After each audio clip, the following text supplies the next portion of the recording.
Hi friends, ఈరోజు మనం చెప్పుకోబోయేది ఏమిటో తెలుసా? నేల మీద ఏమి లేకుండా ఎందుకు కూర్చోకూడదు. కనీసం ఒక చిన్న క్లాత్ అయినా వేసుకొని కూర్చోవాలి. ఋషులు తపస్సు సమయంలోనూ హోమాది సమయంలోనూ నేలపై ఆసీనులవ్వరు, కింద కూర్చోరనమాట. మానవుని శరీరంలో సైన్స్ రీత్యా ఏమిటిదంటే మానవుని శరీరంలో విద్యుత్తు ఉంటుంది. అదే మనల్ని నడిపిస్తుంది. భూమికి ఆకర్షణ శక్తి ఎక్కువ, దానితో శరీరంలోని విద్యుత్తును లాక్కుంటుంది. దానితో శరీరం శక్తియుక్తి సన్నగిల్లుతాయి. అందుకే కటిక నేల మీద కూర్చొని భోజనం కానీ నిద్ర కానీ పడుకోకూడదు, పూజ కానీ ఏది చేయరాదని పెద్దలు చెప్తారన్నమాట. సైన్స్ రీత్యా అది. ఇంకోటి ఫ్రెండ్స్, శివాలయంలో నందీశ్వరుని తోకను ఎందుకు నిమురుతారు? శివాలయంలో నంది ఎద్దు జాతికి చెందినది కాదు, అయినా తోక నిమిరితే ఎంతో ఆనందం.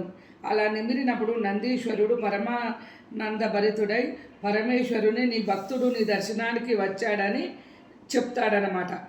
ఎద్దు దర్శనానికి, గుర్రం శక్తికి ప్రతీకలు. ధర్మానికి పురిగొల్పుతున్నాము అని చెప్పడం కూడా తోక నిమరడంలో భాగం. ఇంకో విషయం ఫ్రెండ్స్,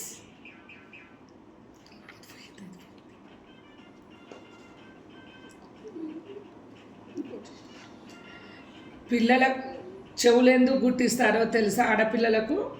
ఆడపిల్లలకు చెవులు ముక్కు కుట్టించి చక్కని ఆభరణాలు ధరింపజేసి లక్ష్మీదేవిగా తలుచుకొని మురిసిపోయే ఆ కార్యక్రమంలో మరో ఆరోగ్య రహస్యం కూడా ఉంది. చెవులు కుట్టించుకుంటే కంటి చూపు శక్తి పెరుగుతుంది. అక్యుప్రెషర్ వైద్య విధానము చెవి కుట్టించుకుంటే శరీరం మొత్తానికి మంచిదని చెప్తుంది. అందుకే మన పెద్దలందరూ చెవులు ముక్కులు ఆడపిల్లలకు మంచిదని చెప్తారన్నమాట. ఈరోజు ఇదే ఫ్రెండ్స్. రేపు వేరే కార్యక్రమాలతోటి మేము ముందు ఉంటాము. మంచిగా లైక్ చేయండి, షేర్ చేయండి, సబ్స్క్రైబ్ చేయండి.